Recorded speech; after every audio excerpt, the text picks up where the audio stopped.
Hi, I'm Alexandra Harbushka. I'm the founder of Life With Herpes, and I want to get right to it today. I'm going to talk about astronauts. I'm going to talk about being a badass, following your dreams, and yeah, you can even have herpes.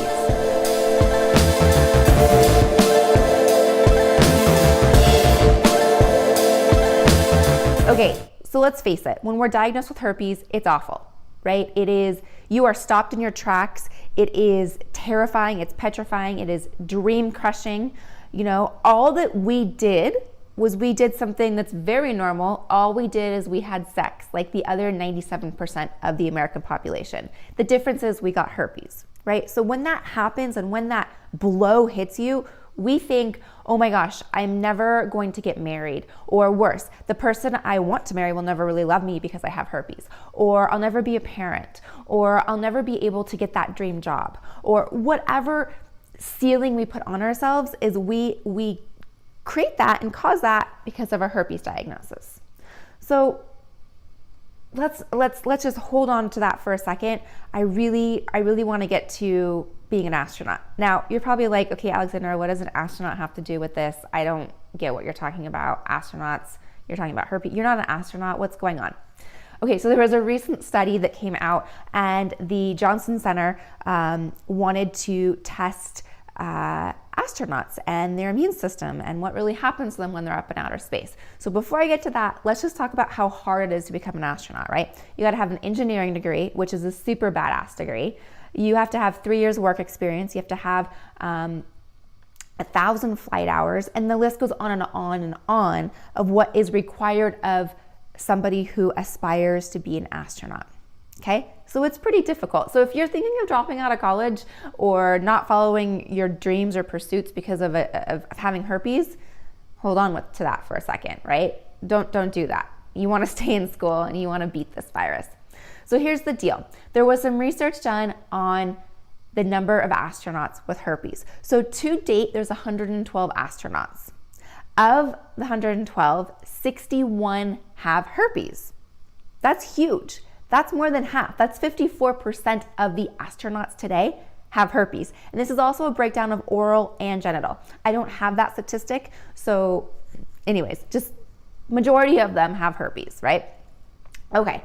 So what they tested is they wanted to see what happens to their immune system when they're up in flight, and do they get sick, weak, all that other stuff. So one of the things that they looked for were the herpes virus. Now I'm going to quote this because I don't want to mess this up. So according to Satish Mehta of the Johnson Space Center, they found the herpes virus is reactivated in more than half the astronauts due to the space travel.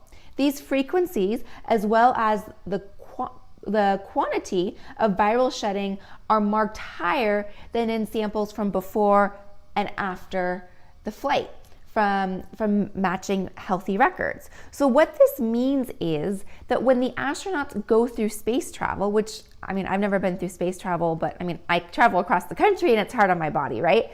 So think about it. You got to leave our atmosphere. You got to go into outer space. There's the G-force.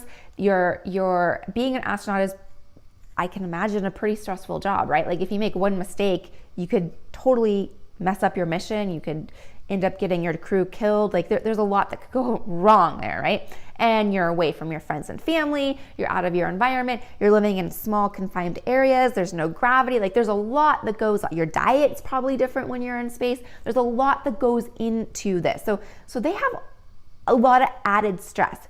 Well, when they're out in space, there's added even more stress. So what this means is, just to clarify, the reactivation of the virus doesn't mean they're getting outbreaks. All it means is the virus is just more active in their body. So there's potentially more viral shedding. It's just more stress on their body. So of these astronauts, only 6 actually got outbreaks during a mission.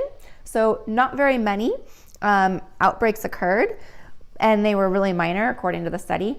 But still, out of the 61 astronauts, 6 got outbreaks, and it showed that the virus itself is more activated in their bodies due to the stressful space travel. Okay, so here's the deal. First of all, it's pretty interesting to know that, majority of the astronauts, more than 50%, have herpes, right? So what does this mean for us, right? If being a badass astronaut and you can have herpes, we can do anything, right? Don't hold yourself back. Don't say, gosh, because I have herpes, I can't do A, B, C, or D, whatever that is. Don't set yourself with that glass ceiling. I'm gonna leave you with one of my favorite quotes, and it's from Walt Disney. And it is, "A dream is a wish your heart makes." So take that, shoot for the stars, shoot for the moon, shoot for all your dreams, and don't let this little virus hold you back. Okay, I also have the information on this article below. I cited it, so if you want to read the full article, it's pretty interesting. Also, you can read more about it in the show notes. It's pretty interesting. If you're not a member of the Secret Society, if you're not a member of or heard of it or gone to Life with Herpes, I want to invite you to do so. So go to lifewithherpes.com, join the Secret Society. It is an online community of people living with herpes. So we have weekly live video calls. It is it's 24/7 hand holding. So it is an opportunity for you to ask your questions, get them answered, and just find support. All right, I will see you soon in the next video. I am so thrilled to be here with you. There's my dog right there in the video. She's taking a siesta. All right, I will see you all soon. Bye.